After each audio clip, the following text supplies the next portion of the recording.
Kale ndowooza abantu ababuuza Shiba ekibuuzo ky'embaga ndowooza bandikirese. Simanyi lwaki bamwesibyeko nnyo buli kugira bati nga bamubuuza onoofumbirwa ddi. Bande obufumbo tebabukaka bw'ali bayagala alifumbirwa ndaba mukazi. Mumuleke, let her live her own life. It's not her priority. Newankubadde kalicha kyetugamba nti omuntu okulu ofumbirwa, but it's not her priority. Wadde okubeera kyali kubanga ekisinga ofumbiza abantu abasinga beera banoonya bulamu bulungi. Naye kati obulamu obulungi asobola kubanga mbadde nkyabagamba nti Shiba obulamu obulungi yabufuna. Oba okitegeera byali anoonya yasobola okubanga ebintu bimuteererako. So abamubuuza you're doing a wrong mistake. Sandyagadde nnyo omuntu kyesibeko ekyo. Like yagambye abantu wano nti yalina okukkiriza nti ekyobufumbo tekyali mu pulaani ya Katonda naddala ewuwe.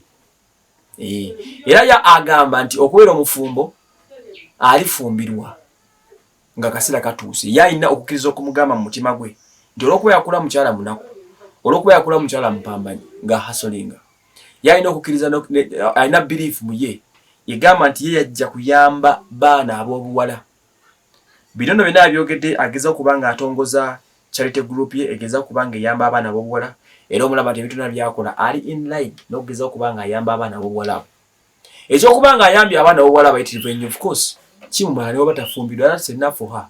Teyeetaaga kufumbirwa kusinga ku ekyo oba kitegedde nnyo. So omwana omuwala ono Shiba kalungi bwana asobola okubanga ategeeza abantu abamugoberera naawe bonna bonna abamukkiririza nti ye nga Shiba ekikwatagana n'obufumbo alifumbirwa, but alina okukkiriza nti as of now we tuli ekyobufumbo si ye main issue.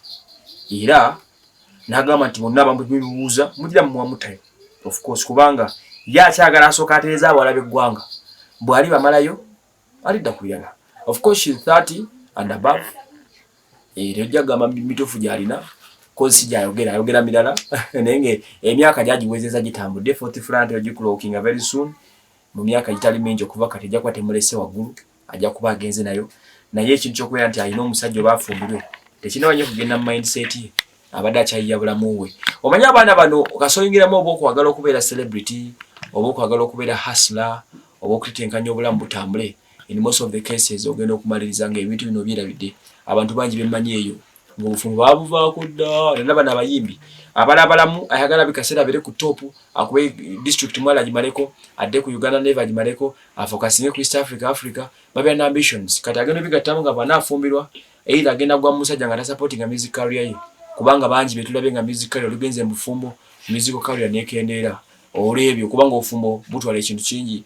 Olina okulabirira omwami, olina okulabirira abaana, olina okufuna break y'okuzaala, okuyiya kukendera noba nga ebirozo bino biteeka ku family n'abaana bo. So abageza kugenda mu bufumbo tebasobodde kubalansinga kintu kya bufumbo na music oba kitegeera. So let's give her time. Bw'aliba ayagala okufumbirwa alifumbirwa, bw'aliba tayagala kufumbirwa nze Bossemana.